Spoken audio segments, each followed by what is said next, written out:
What is up, my YouTube family? How you guys doing? Josh Mason here. In this video, we are going to be talking about tinnitus and what you can do to get rid of it.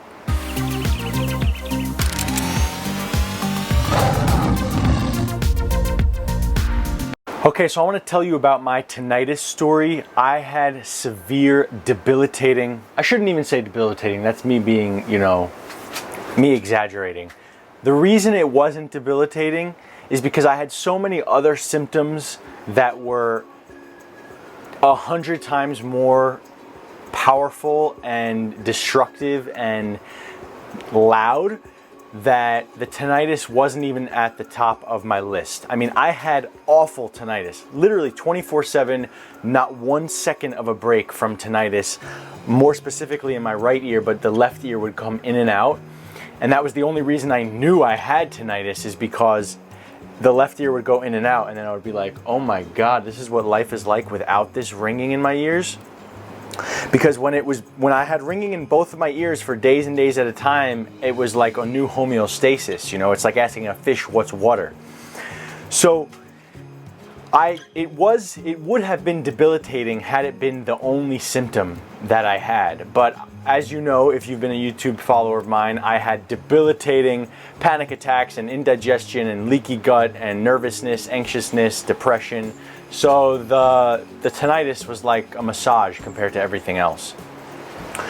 But had it been the only symptom that I had, it would have been brutal. I understand how much it can take away from life, how much it can be frustrating and annoying and prevent you from getting into flow states, prevent you from focusing and sleeping, especially at night when your head hits that pillow and all of the outside noise calms down. That's when the tinnitus is most recognizable and most annoying.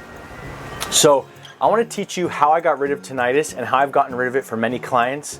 And believe it or not, the only the only person who I haven't been able to help with tinnitus was actually my mom. My mom had, probably because she doesn't really listen to me, but my mom had brutal tinnitus. She's had it for the past year, and she asked me for advice, and she didn't listen to my full advice. She ended up taking high amounts of chlorella as one of the first steps, and her tinnitus just kept getting worse and worse and worse. And that segues into the real root of what this problem is. Heavy metal toxicity, I believe, is the root cause of tinnitus, okay? I believe that obviously there's head injuries and trauma injuries to the ear and the ear canal and the upper neck. That's all can create tinnitus as well. But even in those cases, I believe that it dislodges toxins that end up floating around in the lymphatic system, floating around in the brain, and in the tissues around this area that create tinnitus. And don't forget, metals that are floating around in your gut could also create tinnitus. So again, I believe that heavy metal toxicity is really the root cause, particularly aluminum and mercury. Those were the metals that were the two most toxic in. You guys are just gonna have to deal with a meowing cat for now. So, aluminum and mercury, I believe, are largely responsible for the tinnitus, okay? The reason I know this is because I got rid of my tinnitus through the use of binders, okay? Charcoal, clay, zeolite, microsilica. I would take these internally and it acted as a vacuum, okay? A very porous, negatively charged vacuum that sucks up positively charged pollutants like heavy metals, like parasites and chemicals and plastics, and allows your body to excrete it out via fecal matter. So the best way to get rid of tinnitus is actually not to be taking all those tinnitus herbs. Potentially doing massages in the region can help.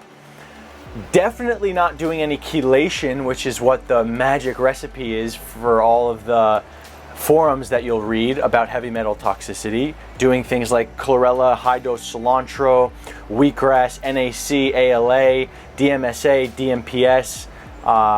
These things are going to exacerbate your tinnitus. Okay, so actually, let me rewind for a second and bring it, in case this is the first video someone watches and they're like desperate to get rid of their tinnitus. The first thing I want to tell you is heavy metals, okay? The second thing I want to tell you is, if you started to do research on heavy metals, you'll find a lot of information on chelation therapy.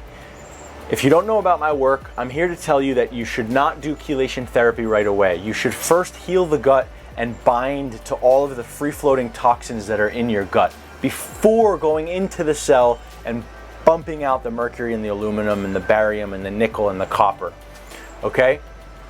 So, yeah, having said that, the correct move to get rid of tinnitus is to take binders. I'm going to post a link to all of the binders, and perhaps I'll post a link to another video where I dive deeper into binders. But I promise you, if you do work on heavy metals, on binding to the heavy metals in your gut, I promise you that your body will actually send signals. It will send messages to the rest of your intelligence of your body will send signals to the correct places to actually remove that toxic load. When you have leaky gut and when you have gut metals floating around in your intestines, the body halts all other detox processes. Any metals that are in this region or in the upper lymphatic system or in your brain, they're not going to be sent down through the detox channels. The body halts all detox processes when it has a full street of leaves, okay? The binders are like a street sweeper, getting rid of all of the leaves that are right there in the street. The body knows not to send more leaves to the street when the street is flooded with leaves. It's pointless. So you gotta sweep the street before anything else, okay? So tinnitus, number one piece of the puzzle. It worked miracles for me. It took me about 7 months to cure my tinnitus, but I had severe mercury poisoning. It will take you less time, I promise you. I've had about 5 clients where I've helped them with their tinnitus, and hopefully my mom can watch this video and find some relief too by taking binders. But no to the chlorella, no to the cilantro, no to the wheatgrass right now. Wait until later on to do that sort of stuff. And yeah, I hope this helps. Please leave a comment below if you've tried this, if it worked for you, other remedies that have worked for you, yeah. Let's get rid of the ringing in our ears. Okay, that's it. Peace. Summer in the hills, those hazy days I do remember. We were running still, had the whole world at our feet, watching seasons change.